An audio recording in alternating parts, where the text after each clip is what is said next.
What's up, interpreters? This is Jay Harrison from Fredericksburg, Virginia. Season's greetings to you. What's up, interpreters? I am NAI Executive Director Paul Caputo. What's up, interpreters? I am Song, your NAI Events Manager, and James J.G. Harrison III is with us today. Jay, it's been a pleasure getting to know you over the course of the week in Virginia Beach last month at our conference. Jay, you volunteered. Just really quickly, why did you do that and how was your experience? Well, I was very excited, Song, to participate. Of course, being a native Virginian in this conference set in Virginia Beach. And it's been a while since I've been in Virginia Beach, so it was exciting to have it hosted there at the Virginia Beach Convention Center and attend my first National Association for Interpretation Conference, national conference. And I was really interested as soon as it was announced early in 2025. I jumped on the bandwagon. I want to volunteer to help. If I had the time, I would have liked to have given a presentation, but I thought, well, let's start with just volunteering this first time and see what I can do to offer my assistance. And I had a blast meeting you, Paul, Amy, all those involved in putting on that very remarkable conference. I will tell you, it was one of the best conferences in my 46 years professionally working, one of the top 3 conferences I've ever attended. It was so well executed, met so many wonderful colleagues, made new acquaintances. The sessions were dynamic, informative. I walked away with a lot of takeaways and had just the best time working with you all. So I'm honored to be here today to share my thoughts and talk to you about it. So thank you again. Well, Jay, you were super complimentary to everyone you encountered at the conference, and that's so uplifting to everyone who's working hard to make it a great event. So thank you again for all of your kind words. That it's not the first time you've said something like that to us, so we appreciate that. I'm going to pull You're back a very little welcome. bit. Let's hear about you and your work in interpretation. You said your 46-year career. What is it that you're doing now, and how did you get involved in interpretation? Yes, now I work at the Smithsonian Institution's National Museum of the American Indian in Washington, D.C. And as you all, I'm sure, are well aware, the Smithsonian Institution is the largest museum research and education facility anywhere in the world. It's a real blessing, and I'm very grateful to have been there almost 13 and a half years. But I got started with interpretation back in 1979 in my hometown of Fredericksburg, Virginia. I worked during summers, vacations, holidays for what was then called the Fredericksburg Bicentennial Visitor Center. In 1979, we're in the midst of that time of the American Bicentennial, which ran from 1975 to January of 1984. It was the 8.5 year commemoration of the 200 years of since the American Revolution. And now we're in the throes of the 250th.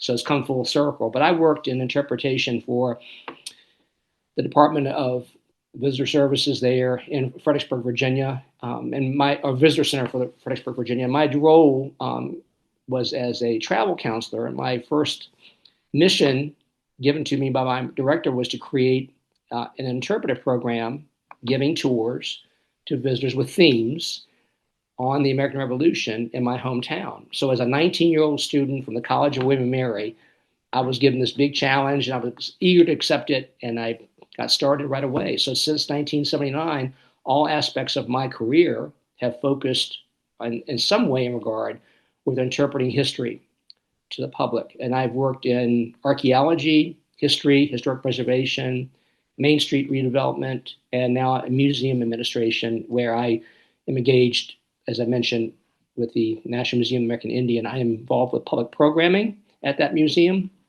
And we put on large public programs for the visiting public there at our site.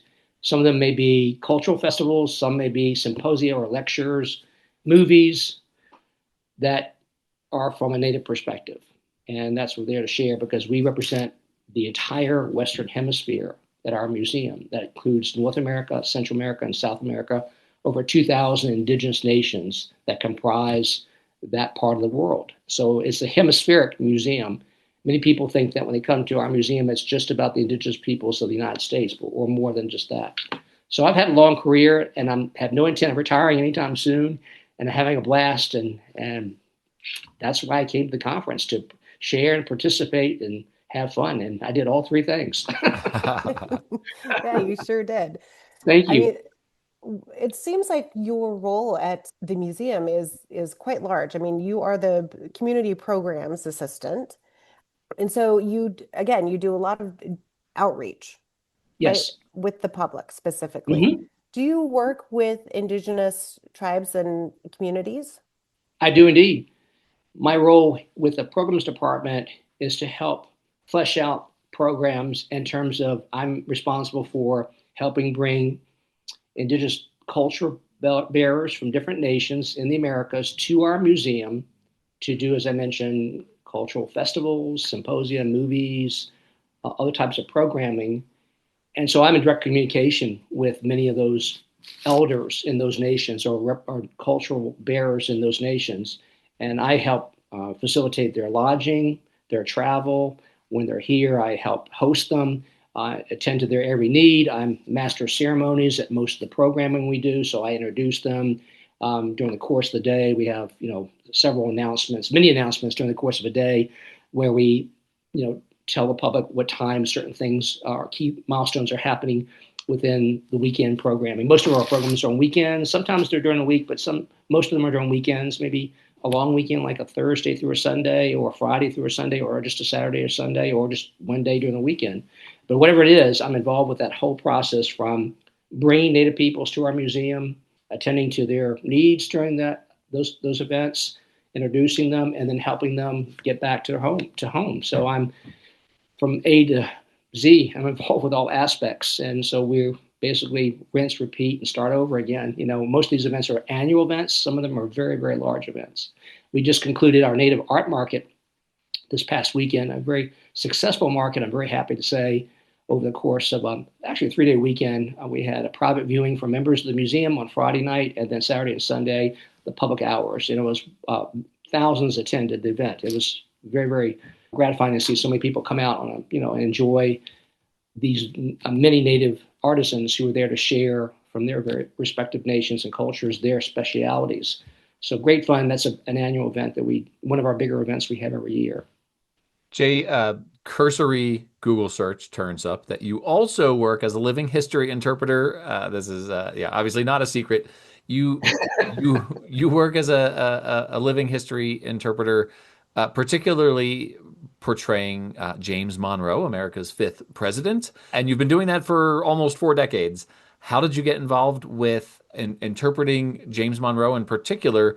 And then how does it work to interpret the same, to do living history interpretation of the same individual for 4 decades?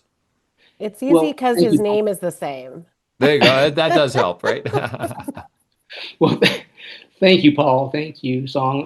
That is a passion project of mine, and I appreciate you bringing it up because it's part of my interpretive career. I've been doing this, like you said, 4 decades. January 1st is this coming January 1st is my 39th year portraying James Monroe in first person. So beyond just doing interpretation, I do it in first person. I portray him.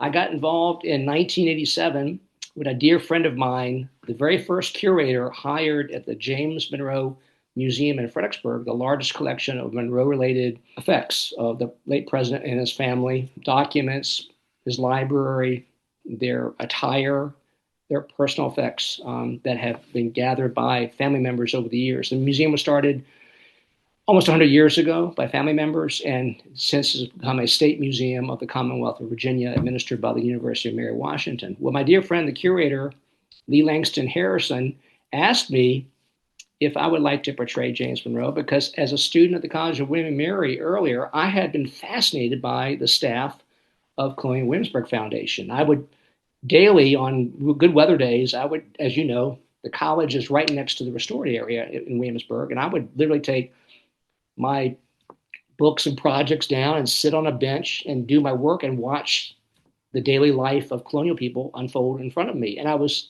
impressed at how they brought life to characters to portray the 18th century in this city that was so involved in the Revolution War and the Revolution fervor that built towards the American Revolution. And I said it to myself, I wanted to be involved in that somehow during my career.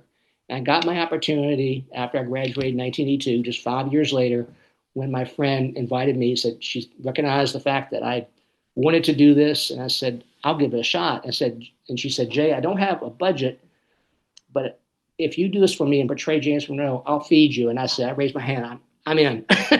So that's how free food will go a long way towards making me happy. I'm a And big fan of will work for food. Absolutely. right.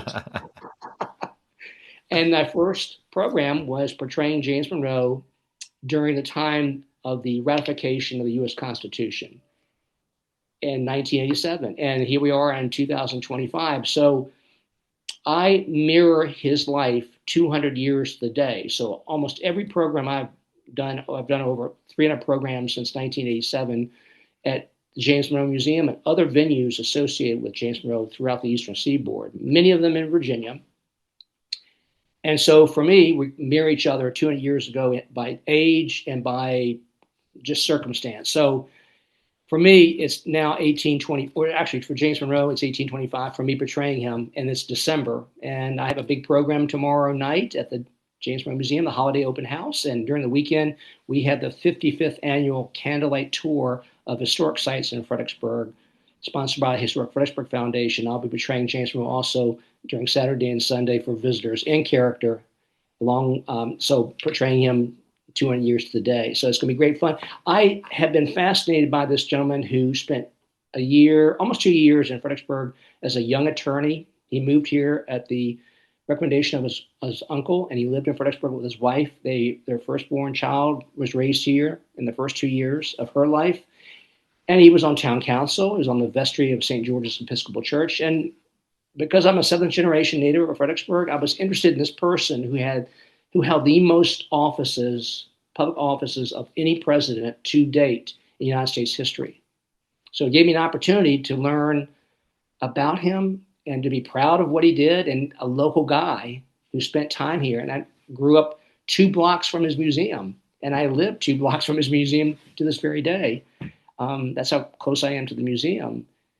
So it's been a passion project all these years. I've been reading and studying, and since 1987 about his life and times, and I try to accurately portray him in first person as to the best of my ability.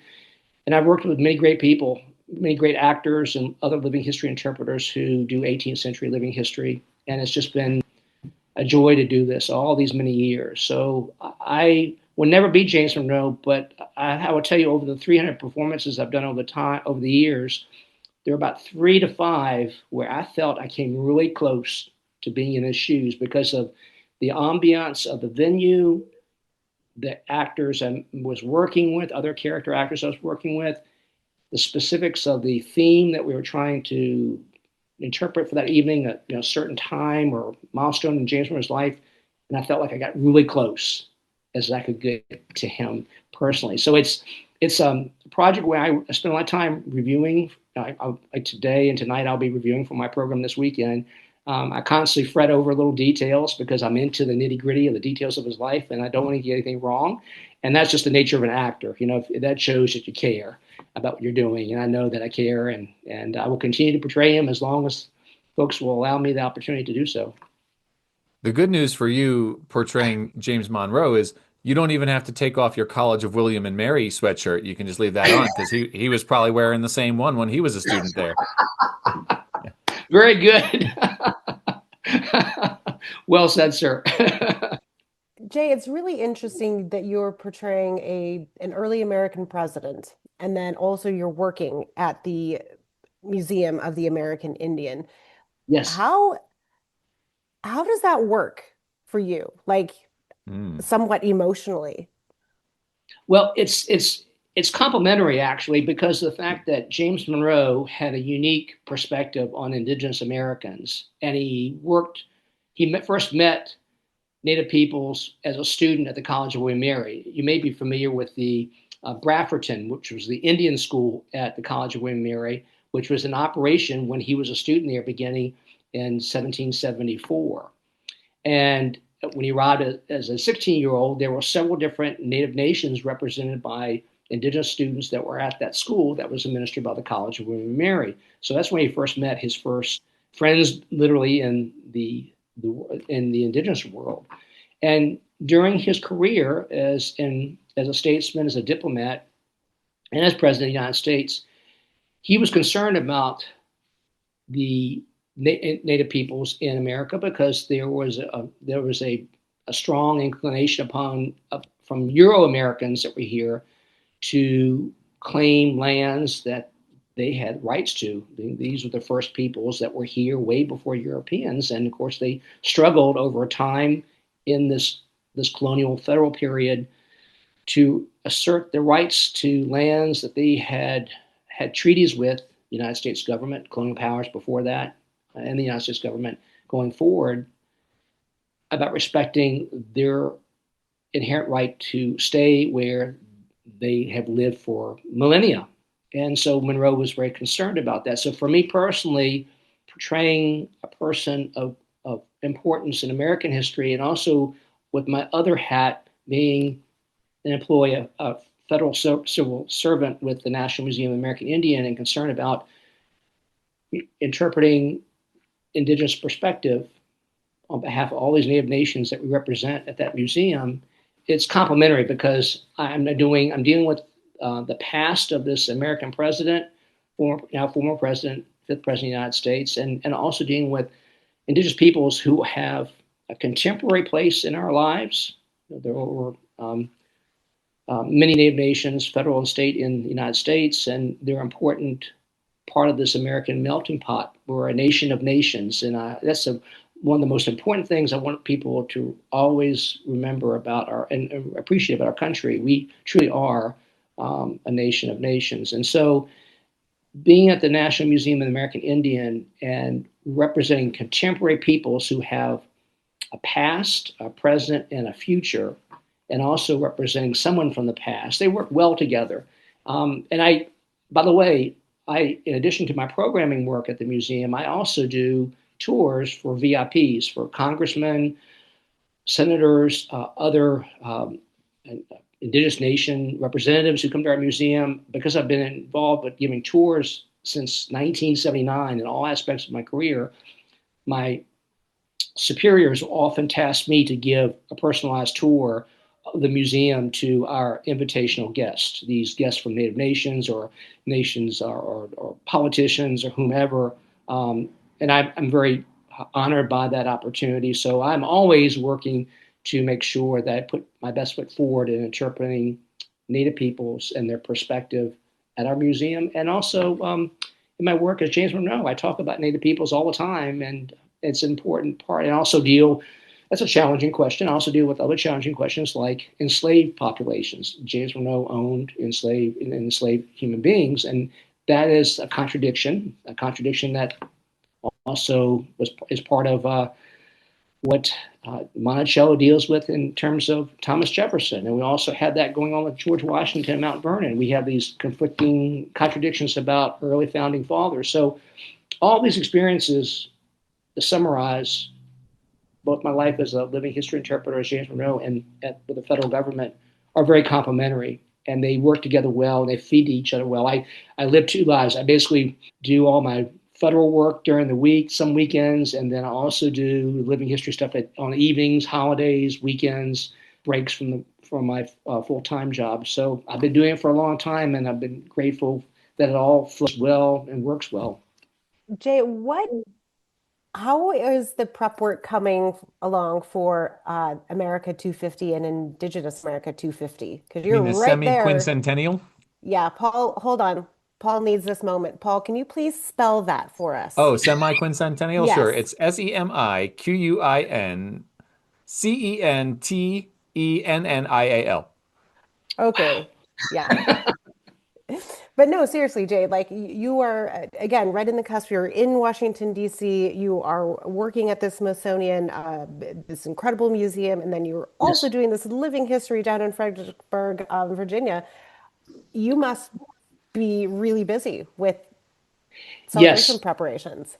Yes. I serve on the Virginia 250th committee for my hometown of Fredericksburg, Virginia, helping to put together programming which actually began this year because the semi-sesquicentennial began in April of 2025, the beginning of the American Revolution 250 years ago, and will continue basically semi-sesquicentennial to January of 2034, because that's when the ratification of the Treaty of Paris takes place that officially ends the American Revolution. So it's actually an 8.5 year commemoration. But what we're focused on mainly is this year and next year, America's birthday. So all these communities across the nation are actively engaged, and especially those along the Eastern Seaboard that had some role or milestones in the onset of the American Revolution, the war itself, and then the aftermath. And so, like I did in 1975 to 1984, I was involved as a volunteer and also worked with the Fredericksburg Bicentennial Visitor Center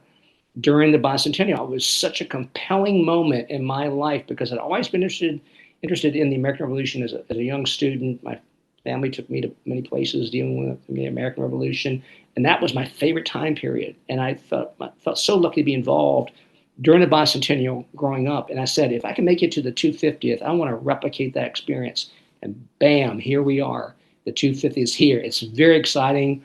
Not only am I involved locally, I'm also involved at various sites throughout the Commonwealth of Virginia that have an association with James Monroe, because we want to commemorate, James Monroe's connection to the American Revolution. He was a soldier during the American Revolution. He was wounded at the Battle of Princeton. He survived his wounding, and he went on to become president, as you know, for the president of the United States. So I'm actively involved. The National Museum of the American Indian is very involved. All the federal museums are involved because it's a national commemoration. And we're focused again this coming year on the birthday of America, the signing of the Declaration of Independence. And also, this is very important because we want to address the stories of those that are marginalized or have been marginalized and disenfranchised throughout the past. And that brings in the topic of American indigenous people. And there are many stories to tell about the involvement of indigenous peoples in the American Revolution on both the sides of the American patriots and also on the side of the English. And I could spend hours telling you about that. I know this is not the appropriate venue, and I won't do that to you here, but be on the lookout for information from our museum talking about the role of indigenous peoples in the Americas during this worldwide conflict, which changed everything for America and led us to where we are today as a nation that's still grappling with this experiment in as a constitutional democratic republic. It's a grand experiment. It's constantly, we're working, to move forward in a good way. Sometimes we take 3 steps backwards or 10 steps backwards. Sometimes we take a step forward, but it's all part of this grand experiment, and we are all part of that. And the Smithsonian is actively involved with the 250th, just like all these communities throughout the nation, all these states. And those states even further west have a connection because, again, what happened during the American Revolution set the stage for what happened further west in the development of the United States. So all of us are excited about this opportunity to be involved, and I don't want to let any moment go during this next year and also during the 8.5 years of the whole semi-sesquicentennial to commemorate the American Revolution. I'm very excited about this, and it's not just about battles. It's about socioeconomics. It's about indigenous peoples. It's about African Americans, enslaved peoples. It's about all those who had some role, connection, or place during that conflict. And we want to tell the complete story. And we started to learn a lot about these stories during the American Bicentennial, but we know so much more 50 years later, especially about those people who are marginalized or disenfranchised. And that means African Americans and Indigenous Americans. We want to tell their stories. And the stories are amazing, they're compelling, and they need to be told to make us a complete people. We become complete when we know all the stories and we know the bare truth. And that makes us better because we know how things played out, good and bad, and that just makes us more informed as a people. And that's extremely important. And that's why interpretation is important. That's a long answer. Sorry. Speaking of interpretation, we mentioned already your career spans more than 45 years. Your living history, you pointed to January 1st, 1987. Yes. NMAI was formed by the merger of 2 associations, the Western Interpreters Association and the Association of Interpretive Naturalists, on January 1st, 1988. So you Wow. started doing living history interpretation 1 year before NAI was incorporated as NAI. And then you just in 2025 attended your first NAI conference. Yes. I kind of want to ask what took you so long. I won't ask I that know. question. I'll leave you that. I'll leave that one aside. But I That's a am fair question.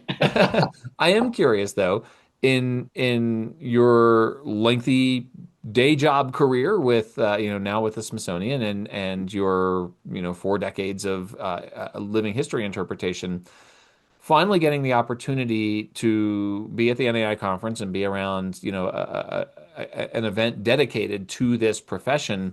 I'm curious, with all of your experience and with all of your training and with all of your knowledge of the industry, what and I'm not fishing for compliments here, but I'm curious for someone at your stage of your career, what was that experience for you to be among fellow professionals in the world of interpretation?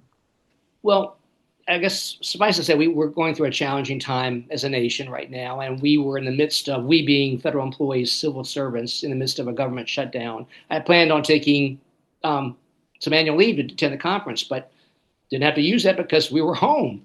And but still, I was still going, and it was so good to get there. The first time I've been to Virginia Beach in a very long time. I have no excuses for I just haven't been to the beach in a long time, and I was amazed by the place. And what was the most amazing to me was the sense of, hey, I'm with my people, I'm with my tribe. These are people, we're all in the same boat together, and we're here to learn, share, and have a good time. And we had all those things, and I came away feeling very empowered by reaffirmation of what we all stand for. And the interpretive field has developed over the years. We've evolved, and I've kept up with, even though I was not a formal member until fairly recently. And I'm just so glad I became in the last few years. I wish I had many years ago, but I've learned so much from my contemporaries, from all these historic sites, parks, zoos, about what it is we do and how the success stories from all these different colleagues about how to do our job even better.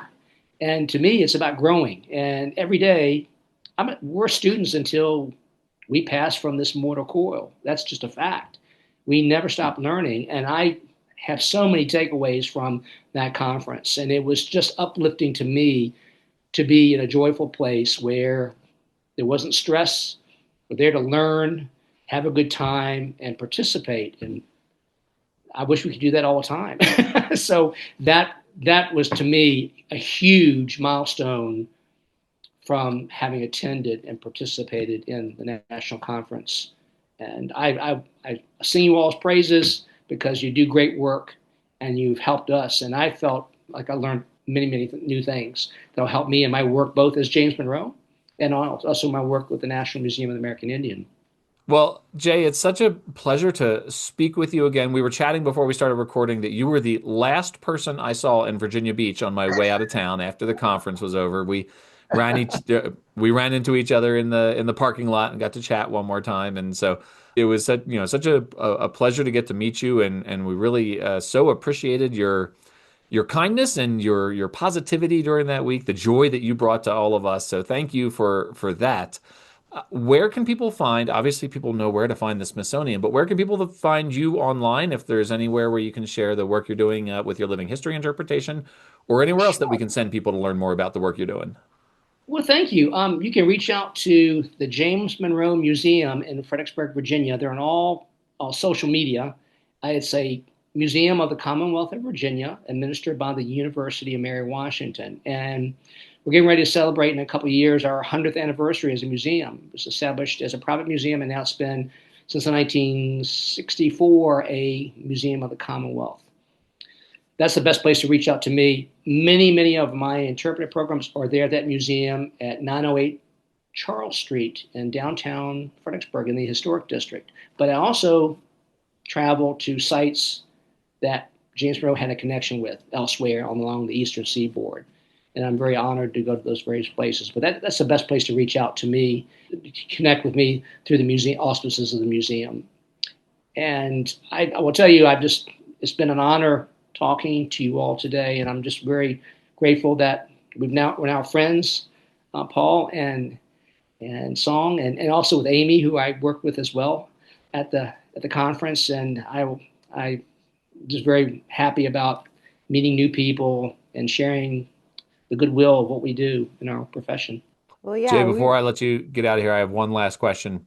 Sure. We also mentioned, and I can't get out of here on any of these episodes without one oblique or direct reference to minor league baseball. You're in Fredericksburg. The Yes. Fred Nats, the Fredericksburg Nationals play there.